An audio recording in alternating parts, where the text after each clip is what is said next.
Hi friends, இன்றைக்கி நம்ம செய்ய போகிற ஹெல்த்தி ரெசிபி பார்த்திங்கன்னா ஹெல்த்தியான டேஸ்டியான ஒரு சட்னி வெரைட்டிஸ் தாங்க பார்க்க போகிறோம். ஃபஸ்ட்டு பார்க்க போகிறது கேப்சிகம் சட்னி. அதுக்கு நம்ம ஒரு பேனில் கொஞ்சமாக எண்ணெய் விட்டு ஒரு ஸ்பூன் அளவுக்கு உளுந்து சேர்த்துக்கலாம். இது கூட ஒரு பெரிய சைஸ் வெங்காயம், ஒரு துண்டு இஞ்சி, ஒரு 6 பல்லு பூண்டையும் சேர்த்துக்கலாங்க. இதெல்லாத்தையும் சேர்த்து ஒரு நிமிஷத்துக்கு நல்லா இந்த அளவுக்கு வதக்கி விட்டுறலாம். இப்போ இது கூட காரத்துக்கு 2 பச்சை மிளகாய் சேர்த்துக்கிறேன். பெரிய தக்காளியாக ஒரு தக்காளி சேர்த்துக்கலாம். கொஞ்சமாக உப்பு சேர்த்து இந்த தக்காளி ஒரு நிமிஷத்துக்கு நல்லா வதங்கட்டுங்க. இந்த அளவுக்கு தக்காளி வதங்கி வந்ததுக்கப்புறம் இது கூட நான் ஒரு சின்ன துண்டு புளி சேர்த்துக்கிறேன். ஒரு பெரிய சைஸ் கேப்சிகத்தை இந்த மாதிரி அதில் உள்ள விதையெல்லாம் எடுத்துகிட்டு இந்த மாதிரி ரஃப்பாக கட் பண்ணி வச்சுருக்கேன். அதையும் இது கூட சேர்த்துக்கலாம். இப்போ இது கூட ஒரு 5லேருந்து 6 இலை புதினா சேர்த்துக்கலாம். நல்லா ஒரு கை நிறைய மல்லி இலை சேர்த்துக்கலாம். மல்லி அது கூட தண்டோடே சேர்த்துக்கங்க, டேஸ்ட் நல்லாயிருக்கும். இது எல்லாத்தையும் சேர்த்து நல்லா இந்த அளவுக்கு வதக்கிடலாங்க. கேப்சிகம் ரொம்ப ஃபைனாக வதங்கி வரணுங்கிறதுலாம் இல்லை, ஓரளவுக்கு வதங்கினா போதும். இது எல்லாத்தையும் ஆற வச்சு ஒரு மிக்ஸி ஜாருக்கு மாற்றிக்கலாம். கொஞ்சமாக உப்பு சேர்த்து இந்த மாதிரி அரைச்சி எடுத்தோன்னா இந்த டேஸ்டியான கேப்சிகம் சட்னி ரெடிங்க. இதுக்கு ஒரு சின்னதாக ஒரு தாளிப்பு கொடுத்தோம் அப்படின்னா இந்த ஹெல்த்தி சட்னி சூப்பராக ரெடியாகி வந்துருச்சு. கருப்பு கவுனி அரிசி, பாசிப்பயிறு சேர்த்து தோசை கூட வச்சு சாப்பிடும்போது டேஸ்ட்டு சூப்பராக இருக்குங்க. இதோட ரெசிபிஸ் எல்லாமே நான் டிஸ்கிரிப்ஷனில் தரேன், மறக்காமல் செக் பண்ணி பாருங்கள். அடுத்து நம்ம பார்க்க போகிறது முள்ளங்கி சட்னி தாங்க. இதுக்கு ஒரு பேனில் கொஞ்சமாக எண்ணெய் விட்டு கடுகு உளுந்து ஒவ்வொரு ஸ்பூன் பொரிய விட்டுலாம். காரத்துக்காக 3 காஞ்ச மிளகாய், ஒரு சின்ன துண்டு புளி ஆட் பண்ணிக்கலாம். ஒரு கொத்து கருவேப்பிலை கூட சேர்த்துக்கலாம். இது கூட ஒரு பெரிய சைஸ் முள்ளங்கியை இந்த மாதிரி சின்ன சின்னதாக பொடி பொடியாக கட் பண்ணி வச்சுருக்கேன். இது கூட ஒரு பெரிய சைஸ் பெரிய வெங்காயத்தையும் சேர்த்து நல்லா வதக்கிடலாங்க.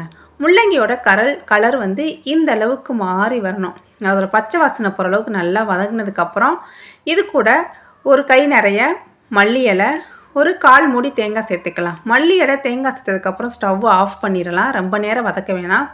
ரைட்டாக இந்த சூட்லையே மிக்ஸ் பண்ணி ஆற வச்சு மிக்ஸி ஜாருக்கு சேர்த்து இந்த மாதிரி நம்ம அரைச்சி எடுத்தோன்னா இந்த டேஸ்டியான முள்ளங்கி சட்னி ரெடிங்க. மாப்பிள்ளை சம்பா அரிசி தோசை கூட இந்த முள்ளங்கி சட்னி வச்சு சாப்பிடும்போது டேஸ்ட்டு அட்டகாசமாக இருக்குங்க. மஸ்ட்டு ட்ரை கோம்போங்க இந்த சட்னி, இந்த தோசை ரெசிப்பியும். அடுத்து நம்ம பார்க்க போகிறது பார்த்திங்கன்னா சவுச்சவ் சட்னி. இந்த சவுச்சவ் சட்னி சூப்பராக இருக்குங்க. எல்லா ரெசிபிக்குமே சூப்பராக இருக்கும், மஸ்ட்டு ட்ரை பண்ணுங்கள்.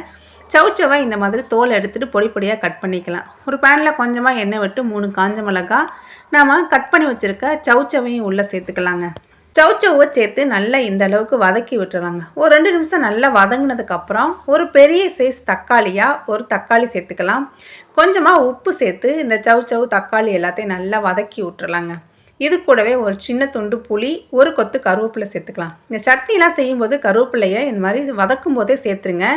அப்போ தான் குழந்தைகள்லாம் எடுத்து வீச மாட்டாங்க. ஒரு சின்ன துண்டு இஞ்சி கூட சேர்த்து நல்லா இந்த அளவுக்கு சவுச்சவை நம்ம வதக்கி எடுத்து ஆற வச்சிடலாம். இப்போ இது ஒரு மிக்ஸி ஜாருக்கு மாற்றிக்கலாம். இது கூட நல்லா ஒரு 2லேருந்து 3 டேபிள் ஸ்பூன் அளவுக்கு வறுத்த வேர்க்கடலை சேர்த்துக்கலாங்க. வேர்க்கடலை கண்டிப்பாக சேருங்க, டேஸ்ட்டு சூப்பராக இருக்கும். நல்லா இந்த அளவுக்கு இதை நாம் அரைச்சி எடுத்தோம் அப்படின்னா இந்த சவுச்சவ் சட்னி சூப்பராக ரெடி ஆயிருங்க. இதுக்கு சின்னதாக ஒரு கடுகு உளுந்து கருவேப்பிலாம் சேர்த்து ஒரு தாளிப்பு கொடுத்து மிக்ஸ் பண்ணி எடுத்தோன்னா இந்த டேஸ்டியான சவுச்சவ் சட்னி சூப்பராக ரெடி ஆயிருச்சுங்க. தினை அரிசி பாசிப்பயிறு வச்ச தோசை கூட இந்த சவுச்சவ் சட்னிக்கு டேஸ்ட்டு அட்டகாசமாக இருக்குங்க. கண்டிப்பாக ட்ரை பண்ணி பாருங்கள். இந்த ஹெல்த்தி ரெசிபீஸோட வீடியோ எல்லாமே நான் டிஸ்கிரிப்ஷனில் தரேன், மறக்காமல் செக் பண்ணி பாருங்கள். அடுத்து நம்ம பார்க்க போகிற ஹெல்த்தி ரெசிபி கருப்பு உளுந்து சேர்த்த ஒரு மல்லி சட்னி ரெசிபி தாங்க. இதுக்கு ஒரு பேனில் கொஞ்சமாக எண்ணெய் விட்டு 2 டேபிள் ஸ்பூன் அளவுக்கு கருப்பு உளுந்து சேர்த்துக்கலாம். கண்டிப்பாக கருப்பு உளுந்தே சேருங்க, டேஸ்ட்டு சூப்பராக இருக்கும். ஒரு 5லேருந்து 6 சின்ன வெங்காயம், ஒரு துண்டு இஞ்சி, ஒரு டேபிள் ஸ்பூன் அளவுக்கு வேர்க்கடலை சேர்த்துக்கலாங்க. எல்லாத்தையும் சேர்த்து நல்லா ஒரு நிமிஷத்துக்கு கலந்து விட்டுக்கலாம். இது கூட தேவையான அளவு பச்சை மிளகாய் சேர்த்துக்கலாம். நல்ல கை நிறைய மல்லி இலை சேர்த்துக்கலாம். மல்லி இலையோட அந்த தண்டெல்லாம் வீசிடாதீங்க. இந்த மாதிரி சட்னியில் சேர்க்கும்போது டேஸ்ட்டு நல்லாயிருக்கும், ஹெல்த்தியும் கூட. ஓரளவு மல்லி வதங்கினதுக்கப்புறம் ஸ்டவ் ஆஃப் பண்ணிவிட்டு நம்ம தேங்காய் சேர்த்துக்கலாம்.